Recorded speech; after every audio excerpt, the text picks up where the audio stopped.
Hello, so I've been playing around with AppGen for the past little while, but I've really only just been testing it. I haven't been doing anything on production sites. So what I want to do in this video is actually make something for a production site. We're going to see how long it's going to take. My goal by the end of this video, so we have here on the Best Budgeting Tool website, we have a financial glossary. It's just like a whole bunch of different financial terms, and this was made before AI was really popular. I mean, the last time the site was published alone, 3 months ago, but whatever. This was made a long time ago. And now, I mean, it's a lot easier for someone to just enter it in and get a clear, simple definition given to them. And I think that's something we're going to be able to do pretty easily with AppGen. So that is what I want to try in this video. First thing I got to do is go ahead and click on AppGen, and then I am going to explain what I want it to be. Let's see what it's going to make. So first thing I want to mention is through my experimentation with AppGen, I've had very mixed results. I've had some things that have been very good, and I've had difficult issues and just confusing things that I cannot get around. So I'm expecting to see a little bit of both today,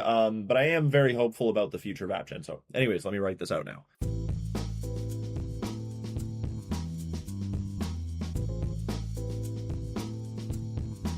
All right, so it made something. It looks terrible, to be fair. Just the colors, actually. The way it looks, the structure is okay to me. The colors are absolutely hideous, and I don't know where it came up with those. So I am going to have it change those, and I'm assuming we can't test it right now because I haven't actually entered in any API key. Okay, API key not configured. Now, it is recommending that I add it to my .env file. I'm interested to know if that's a good idea. I mean, .env file, yes, that makes sense, but like, because this isn't pushing the code to GitHub or anything like that, I don't actually know where this is being displayed, so we can see here like redacted secret value. Like, how do I do that? I know I can add an environment variable, which will work when it's live, but I don't think I'd be able to do that when testing it. So I'm actually going to ask it about that. I'm going to say, hey, this right here, like, can I put my API key in there? Because I genuinely do not know. I feel like I can, but anyways, let's find out. All right, so it says I can do it. I'm going to take its word for it. I am going to delete this API key after the video anyways, so it should be all good. I'm going to go and add that in right now. All right, I'm back for a second, and I'm about to pause it again. I cannot figure out how to add an API key for local development. It is telling me that it added this other file. Can't find it. I added an API key in the environment variables in Webflow. Why is this so hard? All right, let me figure it out. All right, so there we go. API key issue has been fixed, and now we're getting this error right here. So I'm going to send in that error, and hopefully we can fix it. All right, so I like to see it. One error down, another error to go. So what we're getting right here is that there's a Claude API error, and I realize this is using 3.5 Sonnet. I don't know why it's using 3.5 Sonnet, so I'm going to use a different model. I just need to find the actual document that shows like the model codes for them. So I found it, and I'm actually going to use Claude Haiku 4.5, which I've never actually used before. So hopefully it's good. It's supposed to be a much faster model, and it's by far the cheapest one. And since these are pretty basic requests for the AI, I think it should be totally fine. All right, there we go. Seems like it got the new model in. Let's see if it is indeed working and if we have some sort of AI something working at this point. Excellent. Okay, so it is indeed, and UX-wise, I'm a pretty big fan of it. But again, what I said was like visually the colors are just catastrophic. So I definitely want to fix that up. Now, let's go ahead and see. Can I just change these variables here? I can't scroll. I don't know why I can't. Is it because this is open? Okay, yeah, that was why. I think I'm just going to ask it to do it. I'm just going to say like white background, green for buttons and accent color, and we'll see what it does. All right, so it made it, and this is looking pretty good at this point. I'm going to say increase the spacing a little bit below, try these examples. So something I find really interesting about Webflow AppGen, and I don't know if this is just their loading state and it's meant for more of a visual thing or if this is what's actually happening, but it seems like every time I prompt it, it actually like rewrites that whole code file instead of what something like Claude Code would do, which is just kind of like swaps out, like it reads it, finds the few lines that it needs to swap out, and it does that. It seems like Webflow is actually reading the whole thing, and it did not decrease the space here below. Try these examples. All right, whatever. We don't need that anyways. Let's go ahead and see. Overloaded. Okay, I seem to have gotten a Claude error. I don't know why it's overloaded. I really haven't put much stuff in it. Let's see if it has any ideas about why this is happening.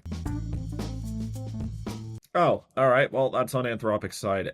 Anyways, it's adding some sort of automatic retry logic. That's nice. I didn't ask it to do that. And then I think the next thing that I want to do is I want to try to get the Markdown text that it produces. I want that to be formatted so it looks nice instead of like a hashtag to indicate a header. Okay, there we go. So this worked. So anyways, after we get this Markdown, I'm gonna like copy this and send it and just be like, it's good, but the problem is it's kind of not formatting correctly. Then I want to try to bring in the header, the nav bar, and the footer from the Webflow site. That should be possible, and that's one of the big sells about Webflow AppGen to me. However, from almost all of my testing, as soon as I bring in a Webflow component, it breaks the site. It just goes white screen, I can't do anything, and eventually, through enough prompting, Webflow AppGen is just like, why don't we just remove these components? And it fixes it. But, like, what? I want the components. That's the whole point, or a big part of the point, right? So, first, let's go ahead and get this working, and then let's see if by some luck, we're able to bring in our components from our site. I still almost call them symbols. Anyone remember when they were called symbols? Or am I old at this point? Okay. All right. Anyways, let's get to it. Alrighty, so it said it's now formatting Markdown. Is it? Let's go ahead and find out. I'm going to click on this one again. It's getting the explanation, and hopefully it comes back to us. Oh, wow. It's working. It's working all right, but holy. Okay. Problem, I can't screenshot and send it to Webflow AppGen, and it has no visual awareness. So I'm going to have to describe this one as well as I see fit. This looks absolutely massive. All right, let me explain it.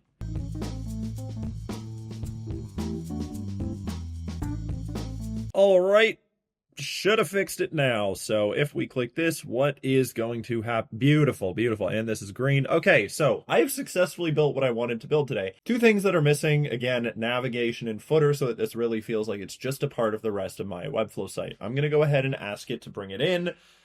And I do have some suspicions about it working. So it's cool. You could click plus here, and I'd love to see that I can upload like links and photos and all that. You can't, which isn't good, and you should be able to. But at the moment, what you can do, which is really cool, and obviously you can't do with like anything else, is upload your, components, your collections, all that fun stuff. Now, let me go back to my designer because, okay, so I have navigation and I have footer. Okay, so that's what we're going to use back into AppGen. It takes a while to load here. Here's the thing. I like how I can kind of jump back and forth between like Webflow and something in vibe coding and Claude Code. You can't really jump back and forth with AppGen. It kind of like loads for a long time every single time. Now, I get why they don't want to have two things running at the same time. It's bad for performance, but I really wish I could jump back and forth, to be honest with you, and I can't. All right, so now I'm going to add in my navigation and my footer. I don't know where. There, okay, there's my footer. And I'm just going to ask it if it can add my navigation and my footer, and we're going to see. Is it going to break my entire site? I genuinely don't know. It has every other time I've tried it. Let's go and see. And look at that. See this white screen? This is what I've been having every single time. It's been going on for a couple weeks right now. I'm going to do one more prompt to try to fix it. If not, then I guess I'm just going to have to like remove the components entirely.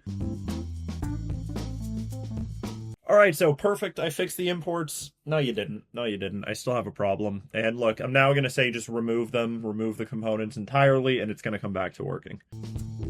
All right, so there we go. I told it to remove the components. It removed the components, and we are back in business, albeit without our Webflow components. So at this part of the video, what I really want to do is just share with you, the community, the Webflow team, with everyone, my honest opinion on Webflow AppGen after having used it for, I would say I've all in all spent a good 7 or 8 hours just messing around with AppGen throughout different projects at this point in time. So here's the deal. The concept of AppGen itself, being able to vibe code apps inside of Webflow, which has context of your Webflow sites. It's a wonderful, wonderful idea because the thing about vibe coding, and this is changing rapidly. I say this right now, and in 2 weeks, I may not be saying the same thing.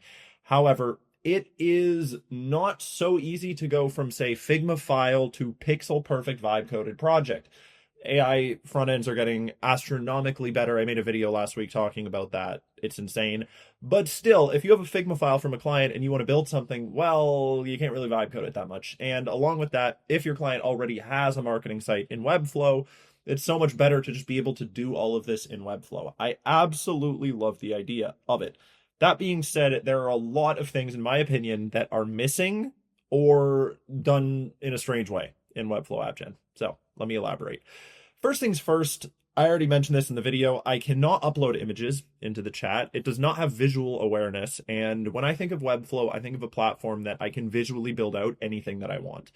And Webflow AppGen, of the vibe coding tools that I've used and that I use every day, doesn't feel like it's hitting this mark for me at all, which I'm not too happy about. Now, before I continue, I just want to say AppGen's in beta, guys. So, they're still working on it. I'm assuming it's going to get a lot better before it's out of beta. But anyways, along with that, the main thing that I see being an issue with Webflow AppGen is more of a missed opportunity. So right now, if I want to do something in Claude Code, let's say, well, I kind of have to explain everything that I want. Whereas what I love doing in Webflow is I can just make something, let's say I make this, and then I can just fine tune and tweak and play with the values of these corners, of the background color, of the sizes of everything. I can just tweak it. I don't need to ask AI, wait for a prompt and all that fun stuff. And I was thinking when I saw this released at Webflow Conf that it was going to be that. Now, from a technical standpoint, that is extremely hard to build.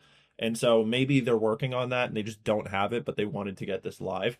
But that to me seems like the thing that would take Webflow AppGen and genuinely make it a better alternative over all of the other vibe coding tools. Whereas right now, it's just missing that. And I think along with that, doing something such as that would allow for the Webflow community to get into vibe coding while still sticking around with Webflow, which I think Webflow really, really, really wants. I think any company would want that.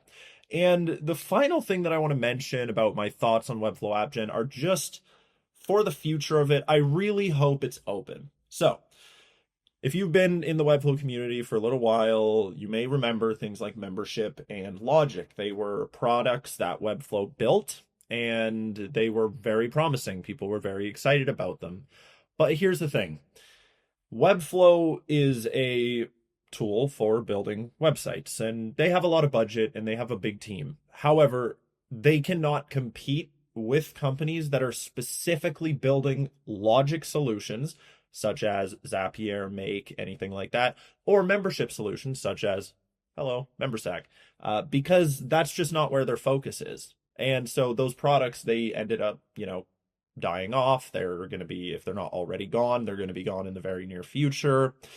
And I do not want to see Webflow AppGen become that. However, when I am using AppGen and I see the fact that I cannot, switch models or anything like that, and it feels very closed off, it does concern me, because the thing is, if Webflow doesn't allow you to select the route that you're going, for example, right now it's using Claude. It didn't tell me which. I'm assuming it's using Sonnet 4.5. Now Opus 4.5 is out and it's far superior to Sonnet. And if I'm using Webflow AppGen, I see this big leap in technology and I want to take advantage of it. But now the Webflow team has to go ahead and build and implement like all sorts of stuff in order for me to be able to use and switch this model. So not just with models, this applies to absolutely everything. I think what the Webflow team needs to do with AppGen is make it so that you can harness the power of Webflow and harness the power of all of these cutting edge tools in a way that doesn't overwhelm their team. Guys, the Webflow team is not going to make the best AI agent. The Webflow team is not going to make the best, let's say, database solution out there. I would much rather if I could hook this up to Claude Code and just use Claude Code as an agent and then fine tune it and host it inside of Webflow, I would do that for every single project because I love the Webflow ecosystem. I love that fine tuning. I don't love when I'm vibe coding things that I have to go and host it in a different place, and the fact that I can't fine tune it like what I can do with things in Webflow. So Webflow can kind of go in two directions here. They can keep this like a really complete all-in-one in-house solution where you don't need to touch anything but Webflow, and Webflow's built everything for you. Now, if they do that, if they do it right, props to them. That's amazing. If it's an all-in-one tool that I can do everything I want correctly, better than I can do with any other tool, I would love to use that. But the problem is there's no company on earth, that like, unless your sole mission as a company is to build such a product, like, it's going to fall behind. It's going to fall behind the other options, and people just aren't going to use AppGen if that's the case. I hope that doesn't happen. So to the Webflow team as well, if you're not planning on building that and investing, I couldn't even imagine how many resources into making this like a frontier tool, then open it up.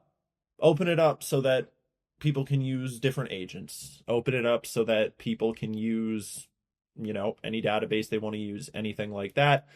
And then use the power of Webflow and allow people to do their fine tuning and simple one-click hosting. Lean on that. I don't think that's too hard. So anyways, wrapping up this video, these are really my thoughts on Webflow AppGen. It's very interesting. I think you should be using it. I think you should be trying it. I think you should be experimenting with it and seeing what you could do for your clients. But it's in a position right now, and it's in beta, where Webflow can really go in a whole bunch of different directions with this. And I think the direction that they choose is ultimately going to determine the success of AppGen and perhaps even the success of Webflow. Who knows? All speculation, all my opinions. I'll see you in the next video, and have a great day.